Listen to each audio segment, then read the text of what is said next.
Vamos lá, pessoal. Mais um Minuto Tributário começando aqui pelo Instagram da ITS. Vamos falar aí um pouquinho das notícias tributárias. Lembrando que a gente também está no podcast, no TextCast, tá no Spotify. Então fique à vontade aí para nos escutar quando você estiver aí nos seus afazeres diários, tá bom? Vamos aí, sem mais delongas, falar das notícias. A primeira notícia que a gente traz, e certamente a mais importante de hoje, é sobre a participação de lucros e resultados. Existe e sempre existiu uma polêmica muito grande aí com relação à tributação, principalmente previdenciária, da participação, do programa de participação de lucros e resultados.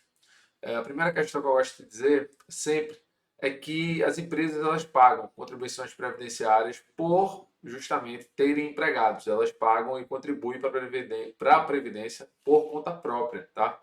Por exemplo, se ela tem 100 mil reais de folha, que eu sempre digo, se ela tem 100 mil reais de folha de pagamento, aqui abstraindo questões de rubricas específicas, ela paga ali um percentual de 20% de contribuição previdenciária patronal. Tá? Dentre outras contribuições, que é a contribuição de terceiros, mais 5,8%, e 1 a 3% de RAT. Tá? Isso ao todo pode onerar 28% da folha só para ela. E o que é que acontece? Quanto maior a folha, maior a sua contribuição. E quanto mais verbas você enxuga da folha, você retira dela, você acaba diminuindo a sua contribuição previdenciária a título de empresa, tá? E aí você acaba não retendo, enfim, não realizando algumas retenções também em prol do funcionário, mas o grosso aqui, certamente, é a parte empresarial, que você pode estar tirando aí 28% de tributação sobre determinada rubrica que você retira da folha. E a PLR nada mais é do que a participação de lucros e resultados de diretores, de pessoas que têm essa condição na empresa e que é algo que, vamos dizer assim, foi instituído principalmente no nosso direito no ano 2000, Lei 10.101 do ano 2000, e que ela apresenta requisitos bem específicos quanto à questão do programa, tá? Do programa de participação de lucros e resultados. Dentre os critérios objetivos, existe lá de você ter um programa que seja claro, um programa que seja objetivo, um programa que tenha um aval do sindicato, tá? Isso aí era, dentre outras, algumas exigências ali que se tinha, né? Justamente para evitar uma ou outra bula, questão trabalhista, principalmente, tá? Mas isso tudo que se afeta essa parte trabalhista, você também afeta a parte tributária. E por isso também sempre se exigiu esse aval do sindicato. Por exemplo, o sindicato dos bancários. E aí, a PLR sempre foi muito discutida, justamente porque para discutir se as empresas cumpriram ou não os requisitos. Por exemplo, você tem um programa claro de meta para ser batida e pré-estabelecida para aquele determinado funcionário via obter o direito adquirido da PLR, e essa é algo que sempre se pergunta. E essas discussões, quando chegam no CARF, quando a Receita olha e diz: olha, eu vou te autuar porque a tua PLR aqui é um salário disfarçado. Isso aqui não tem uma regra pré-estabelecida ou qualquer coisa do tipo. A Receita vai lá, gera um auto de infração. Esse auto de infração vai ter recurso do contribuinte e esses recursos chegam no CARF. O CARF, durante muito tempo, tinha um entendimento que era mais em prol da fazenda. Durante muito tempo, não. Até a data de hoje, né? E hoje ainda continua sendo, isso, assim eu posso dizer.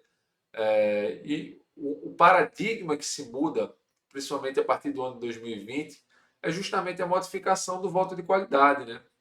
Hoje em dia você não fala mais em voto de qualidade, são questões aí. Essa questão a gente já falou em outros minutos tributários.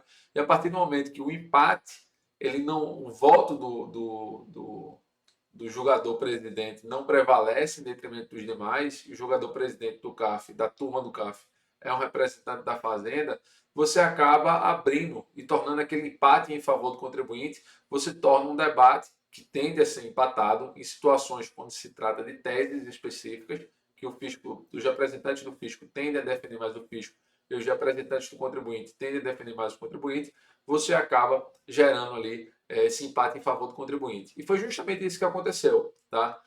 Primeiro, existe uma questão de casuística nesse caso. Toda vez que se fala em PLR, toda vez que se fala em ágio, toda vez que se fala, dentre outras questões, estoque options, por exemplo, que existe no CARF, você tem uma questão que tem que ser analisada caso a caso. Por exemplo, tem que ser analisada se a empresa realmente cumpre os requisitos, mas aquela empresa que tende a cumprir esses requisitos e que não tem muita dificuldade de comprovar isso, que é justamente o caso dessa empresa, que de acordo com o valor econômico, ela conseguiu essa decisão lá no CARF, você acaba discutindo algumas teses que existem subjacentes à discussão. E essa tese, obviamente, de um eventual aval do sindicato posterior à distribuição da PLR, isso aí talvez, não cheguei a ler o interteor, mas me parece que é o que foi debatido aí, três notícias em sites diferentes, não achei ali o interteor, e estamos aguardando, na realidade, justamente porque esse é um case, tá? E aí você acaba tendo isso como um paradigma, que é importante, não é vamos dizer assim, o essencial, não vai ser isso que vai modificar o panorama e paradigma do CAF, porque, volto a dizer, existe uma questão de análise caso a caso, mas é uma decisão que é emblemática para os contribuintes. Principalmente porque, atualmente, a gente está num período em que a Receita Federal, junto com a Procuradoria da Fazenda Nacional, abriu transação tributária justamente para as discussões que estão no âmbito administrativo e judicial que tratam deste tema, que é a tributação da PLR.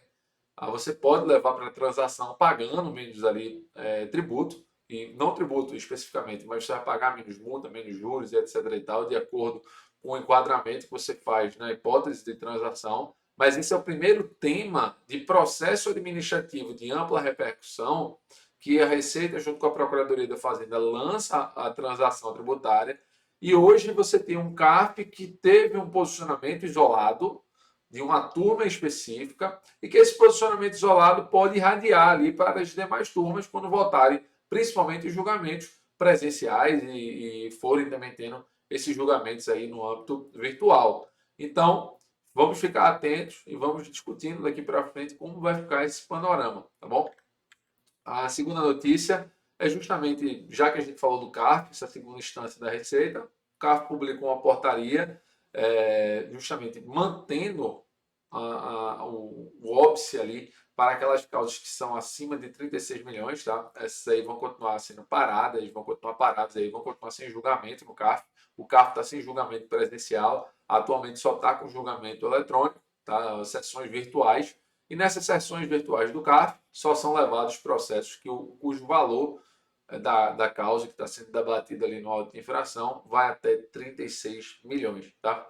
Então o CARF manteve essa portaria até o final deste ano, tá bom? Então, muito possivelmente até o final deste ano a gente não vai ter a volta dos julgamentos presenciais no CARF e também não deve ter, até por uma questão política, os julgamentos que são de valores superiores a 36 milhões. Volto a dizer, porque o STF, a gente já comentou isso também em 2 minutos tributários passados, que o STF está julgando a constitucionalidade do voto, da queda do voto em qualidade, tá? Será que, enfim, que é aquela discussão se a medida provisória ela poderia ter retirado o voto em qualidade e a medida provisória, cujo tema era transação tributária, extraiu o voto em qualidade e trouxe um empate no CARF em prol do contribuinte.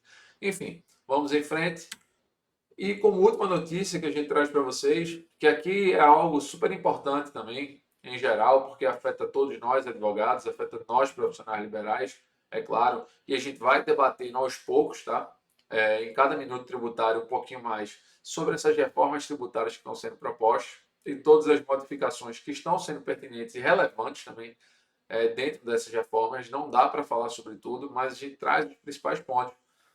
E aqui eu achei interessante trazer a crítica, justamente da OAB no caso federal, como um todo, trazendo uma crítica com relação à tributação dos dividendos sob uma perspectiva que é pouco e sempre foi muito pouco abordada aí em debates, tá? Nunca foi o principal fundamento a título de profissionais liberais, mas é um posicionamento específico que eu vou mostrar aqui para vocês de que nós somos advogados, por exemplo, e sociedade simples, por exemplo, sociedade de médico que aderem à sociedade simples, tá? Outros tipos de sociedade enfim, de outros profissionais liberais, mas vamos pegar o exemplo nosso aqui de advogado, que temos, por oportuno, a sociedade simples, não registramos o nosso contrato social na junta, registramos na própria OAB, nós temos uma responsabilidade ilimitada na nossa sociedade. Ou seja, o patrimônio da empresa ela não é uma cobertura de nós sócios. A empresa ela havendo qualquer irregularidade, havendo qualquer processo, havendo qualquer coisa que o patrimônio da empresa não seja suficiente para adimplir aquele débito ou algo do tipo, o patrimônio do sócio acaba sendo afetado. E qual é a grande crítica da OAB nessa tributação dos dividendos na pessoa jurídica quando distribuída para a pessoa física, tá? É de que a pessoa física, principalmente os profissionais liberais, seriam duplamente onerados, porque a gente já é onerado porque a nossa personalidade física se confunde com a jurídica apenas no aspecto societário, que é importante falar, não no aspecto contábil, mas apenas e tão somente no aspecto societário.